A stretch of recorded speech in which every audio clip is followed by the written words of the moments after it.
Hello friends, तो चलिए start करते हैं एक नया टॉपिक ब्लड। तो शुरू करने से पहले मेरे चैनल को प्लीज़ सब्सक्राइब कर दें और लाइक एंड शेयर ज़रूर कर दें। तो चलिए हम बहुत ही महत्वपूर्ण सब्जेक्ट ब्लड के बारे में स्टार्ट करते हैं। तो ब्लड क्या होता है? Blood is a fluid connective tissue that consist of plasma, blood cell and platelets. मतलब ब्लड एक तरल संयोजी ऊतक है जिसमें plasma, blood cell and platelets present होते हैं। It circulate throughout our body delivering oxygen and nutrients to various cell and tissue.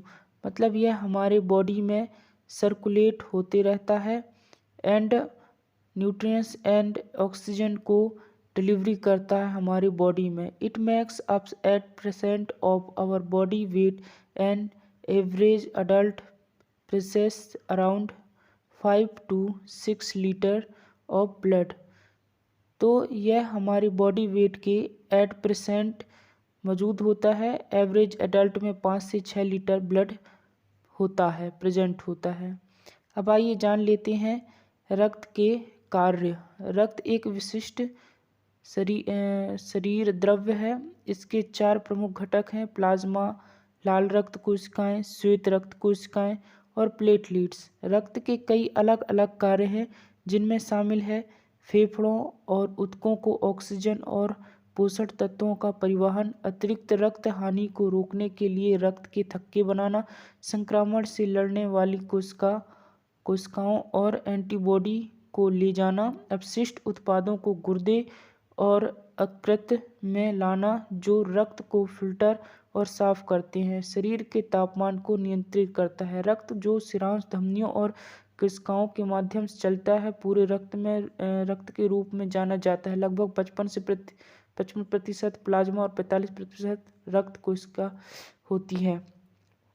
तो आइए जान लेते हैं संपूर्ण ब्लड में कौन कौन से कंपोजिशन प्रेजेंट होते हैं। तो प्लाज्मा ब्लड का 55% पोर्शन होता है एंड जो फॉर्मेट एलिमेंट है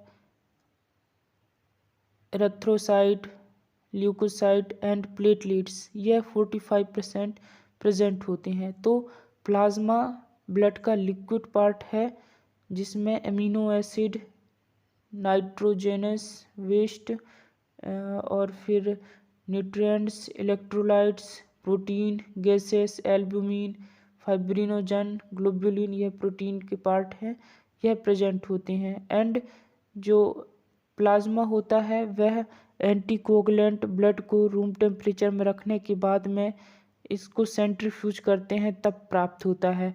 और सीरम यह विदाउट एंटीकोगुलेंट ब्लड को सेंट्रीफ्यूज करने से प्राप्त होता है। इसके बाद में आइए जान लेते हैं फॉर्मेट एलिमेंट में एरिथ्रोसाइट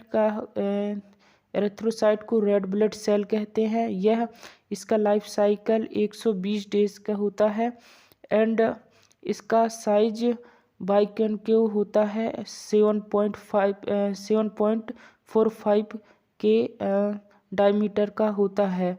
इसके बाद में आइए जान लेते हैं ल्यूकोसाइट को WBC कहते हैं।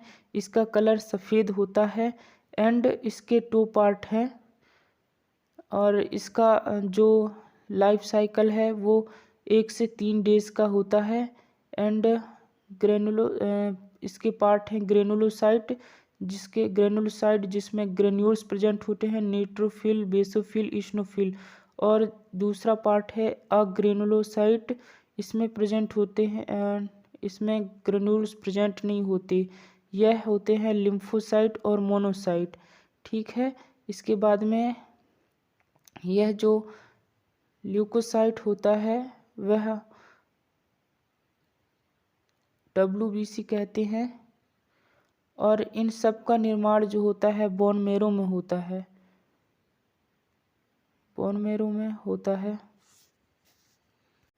एंड जो बोन मैरो है वह हमारी बॉडी के लंबी एवं चपटी हड्डियों में प्रेजेंट होता है।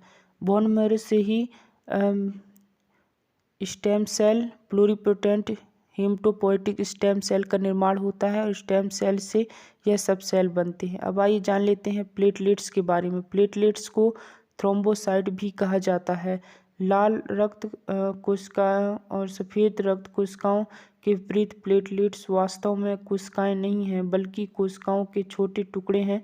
प्लेटलेट्स चोट की जगह पर इकट्ठा होकर घायल रक्त वाहिका के अस्तर से चिपककर और एक ऐसा प्लेटफॉर्म बनाकर रक्त के थक्के जमाने की प्रक्रिया या जमावट में मदद करते हैं, जिस पर रक्त का जमाव हो सकता है। इसके परिणाम स्वरूप फाइब्रिन का थक्का बनता है जो घाव को ढकता है एंड देखिए फ्रेंड्स, और रक्त को बाहर निकालने से रोकता है। फाइब्रिन प्रारंभिक मचान भी बनाता है जिस पर नए ऊतक बनते हैं। इस प्रकार उपचार को बढ़ावा मिलता है। सामान्य से अधिक संख्या में प्लेटलेट्स अनावश्यक थक्के का कारण बन सकते हैं।